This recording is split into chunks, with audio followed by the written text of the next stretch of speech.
और बड़ी खबर क्या है वो आपको बता दें। ट्रंप के बयान पर पीएम मोदी ने रिएक्ट किया है और कहा है कि इस बयान का मैं स्वागत करता हूं। ट्रंप की भावनाओं का पूरी तरह से सम्मान। ये इतना कुछ बदल गया, like with in a span of 48 hours.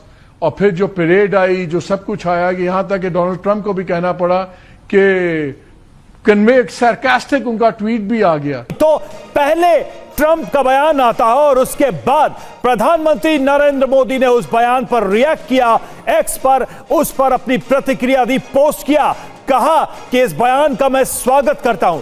Trump की भावनाओं का पूरी तरह से सम्मान है। और अब बात कर लेते हैं अभी मंजरनामे पर छाए डोनाल्ड ट्रंप की। डोनाल्ड ट्रंप जिन्होंने एससीओ के ऊपर जो भी कमेंट्स किए, अब उन्होंने ये एतराफ़ किया है अपने एक ट्वीट में। और इन अ वे आपके ख्याल में क्या वो ये एतराफ़ कर रहे हैं कि इंडिया उनके हाथ से निकल चुका है? हिचकी आई है, तात तो लाया है। हिचकी आई है।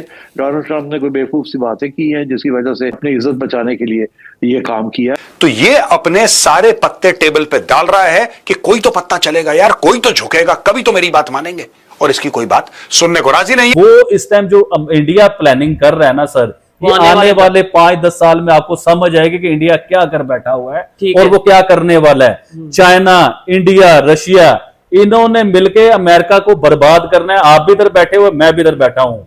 आप लोग पहले से तो नहीं पार्टी कर रहे, जैसे पाकिस्तान में हमेशा हम करते हैं कि कोई बात अभी क्लियर हुई नहीं होती है या सही से पता नहीं लगा होता है और हम पार्टी करने लगते हैं। ऐसा तो नहीं हो रहा कि ये ट्रम्प की ट्वीट देखकर आप लोग एकदम से पहले से ही पार्टी करना शुरू हो गए? इनका क्या भरोसा है, ये कल फिर मुकर जाएंगे, फिर क्या करेंगे आप? अच्छा, हमें पाकिस्तान समझे हुआ क्या है?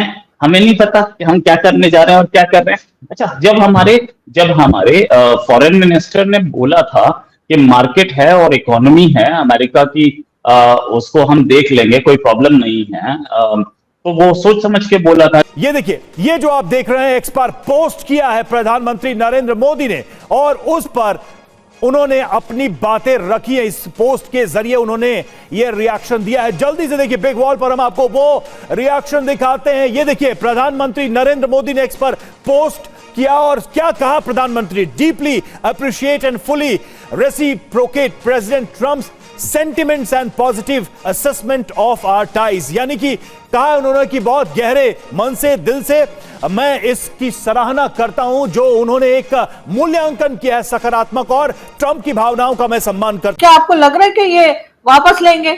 ये जो टैरिफ इन्होंने लगाया है, ये इनको वो जी फिर इमरान खान आ गए बीच में कि जी वो यू टर्न, इमरान खान कहते थे कि जो बड़े लीडर होते हैं ना वो यू टर्न जरूर लेते हैं, क्योंकि खान साहब अक्सर लिया करते थे। तो क्या यहाँ पर भी ट्रंप यू टर्न लेते हुए दिखाई देंगे? लेकिन हाँ, एक बात जरूर है कि एससीओ समिट की जो तस्वीरें आई, जिस तस्वीरों को इस वक्त हम अपने टेलीविजन स्क्रीन पर दिखा भी रहे हैं, उसके बाद से अमेरिका में मानिए एक तरह का भूचाल आ गया। जालिम जितनी भी बड़ी ताकत के पीछे क्यों ना छुप जाए, एक दिन वो अपने अंजाम को जरूर पहुंच कर रहता है। कुदरत का असूल है ये। अब कम जिल्लत उठाना पड़ी, इतनी जिल्लत उठाना पड़ी है, इतनी शर्मिंदगी का सामना करना पड़ा है, ये कोई कम है? तमाम तर ताकत के बावजूद ट्रंप के खिलाफ जो केस हुए हैं यूएस कोर्ट्स में, जो कहते हैं कि पूरा टैरिफ का मामला गैर कानूनी है, कल हमने कवर भी करा था इसको, तो चाणक्य डायलॉग्स में कवर करा था कि ये जो टैरिफ का पूरा मामला चल रहा है ये बिल्कुल गलत है, गैर कानूनी है। अब लोअर कोर्ट ने भी बोल दिया गैर कानूनी है और अपील्स की कोर्ट ने भी बोल दिया अब मामला सुप्रीम कोर्ट में है। अब ट्रंप की सरकार को लग रहा है डर, ट्रंप का गला सूखा हुआ है। डोनाल्ड ट्रंप ये कह रहा है कि भाई अगर ये हो गया ऐसा और अगर सुप्रीम कोर्ट ने बोल दिया। तमाम लोगों ने जिस तरीके से ट्रंप एडमिनिस्ट्रेशन की नीतियों पर, उसके फैसले पर सवाल उठाना शुरू किया कि अमेरिका ने पिछले 30 साल में जो बनाया था उसे महज 3 महीने के अंदर प्रेसिडेंट ट्रंप के नासमझी कहिए या बेवकूफी वाले फैसले की वजह से खत्म हो गया। और भारत जैसे एक शानदार दोस्त, एक अच्छे दोस्त को उन्होंने वो क्या सोच रहा था, पाकिस्तान के उठा के बढ़ाऊंगा तो इंडिया जल जाएगा और इंडिया जो घुटनों में आ जाएगा। सॉरी ये अरे नहीं सर, आप खामखा हमसे घबरा रहे हैं। ऐसा मत घबराइए पाकिस्तान से, ऐसा कुछ नहीं ट्रंप ने कहा था कि मैं पाकिस्तान के साथ चला जाऊंगा और भारत के लोग देखते रह जाएंगे, ऐसा कुछ नहीं हुआ था। ये आप लोगों की आपस की लड़ाई है जो टैरिफ को लेकर है, उसमें पता नहीं आप लोग पाकिस्तान को क्यों बार बार, हम मासूम से लोग। China already second largest economy है, हम थर्ड लार्जेस्ट बहुत जल्दी बनने वाले हैं, यानी कि second and third economist in the world. जब दोनों कोऑर्डिनेटेड होकर काम करेंगी तो क्या होगा। और हमने जो हाथ जोड़ा है वो किसके लिए है? अपनी इकोनॉमीज को इंटरट्वाइन करने के लिए और फॉरेन पॉलिसी को इंटरट्वाइन नहीं, कोऑर्डिनेट करने के लिए, कि जो उनका स्टेक होगा या उनकी लाइन होगी वही हमारी भी होगी। और दोस्तों, अगर ये हो गया, पूरे दुनिया का जो बैलेंस है वो टिल्ट हो जाएगा। सोच कर देखिए, भारत और China 40% of the world's population है, और ये combined power, economic, cultural, militarily, civilizational, क्या होगा? जो वेस्ट है वो हमारे ऊपर टर्म्स को डिक्टेट ही नहीं कर पाएगा। और आप सोच के देखिए, जो हमेशा अमेरिका ने हमें यूज किया चाइना के अगेंस्ट, क्या कर पाएगा? और जब मैं 2 साल से बोल रहा हूं कि मैं यहां पर चिंडिया की बात करता हूं, चिंडिया मतलब चाइना और इंडिया मिलकर काम करें, इनका हार्डवेयर, हमारा सॉफ्टवेयर, हम दुनिया को अपनी उंगलियों पर नचाएंगे। लोगों ने आप में हंसना शुरू कर दिया था, आज मोदी जी वही काम कर रहे हैं। He is working towards Chindia. आपके जो कंसर्न्स है उसको भी कवर करूंगा, चिंता मत कीजिए। आंसर एक ही है कि क्या अमेरिका हमें चाइना के अगेंस्ट यूज करने की कोशिश कर रहा था, क्या हम यूज हुए? आंसर है नहीं। मोदी जी ने बोला, मैं किसी के पॉन नहीं बनूंगा, मैं भारत का प्रधानमंत्री हूं, भारत के लिए बात करूंगा। ये अमेरिका को बर्बाद कर, अमेरिका सोच रहा है ना कि वो हिंदुस्तान को बर्बाद कर लेगा, चाइना को बर्बाद कर लेगा, रशिया को बर्बाद कर लेगा।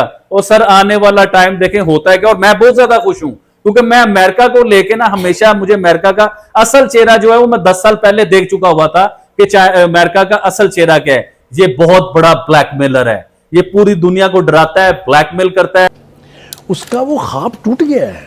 द डिप्लोमेट ने रिसेंटली एक आर्टिकल लिखा है जिसमें इस बात का इतराफ किया गया है कि भारत का दौर अमेरिका जनूबी एशिया और मशरिक़ वुस्ता में अहम किरदार का हामिल समझता है। बुखारी साहब, what is your take on it? ये छोटी छोटी बात नहीं है, इसलिए कि हिंदुस्तान एक इतनी बड़ी कुव्वत है इस खित्ते में, both in term of man power, I mean human resource, and it's economy. कब्जे के ख्वाब को ताबीर ना दे सका, अमेरिका मुंह की खाना पड़ी और रही सही कसर ही कर दी। या मेरे ख्याल से अगर मैं इस तरह कहूं तो ज्यादा मुनासिब होगा, बकायदा लात मारकर अमेरिका 1/3 स्टेट जिनकी अगर जीडीपी नीचे जाने वाली है, इसके कारण ओवरऑल अमेरिकन इकोनॉमी रिसेशन में जाएगी।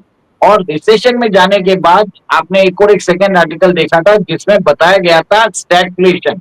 देखिए, इन्फ्लेशन तो सबको मालूम है, इन्फ्लेशन में क्या होता है, प्राइसेस भी बढ़ते हैं और ग्रोथ रेट भी आती है। बट स्टैगफ्लेशन में क्या होता है, आपको बता रहा हूँ, ग्रोथ रेट भी पहले तो आपकी जो इन्फ्लेशन है, प्राइसेस ऑफ गुड्स, वो बढ़ते जाते हैं। उसके बाद उसके अलावा भी क्या होता है, आपकी ग्रोथ रेट नहीं बढ़ती है। उसमें में क्या होता है, आपकी कंज्यूमर डिमांड कम हो जाता है, जॉबलेसनेस बढ़ जाता है। और इसी के दौरान आपने देखा था कि कल जो US 30-year US treasury yield था वो 5% से ऊपर चले गया है।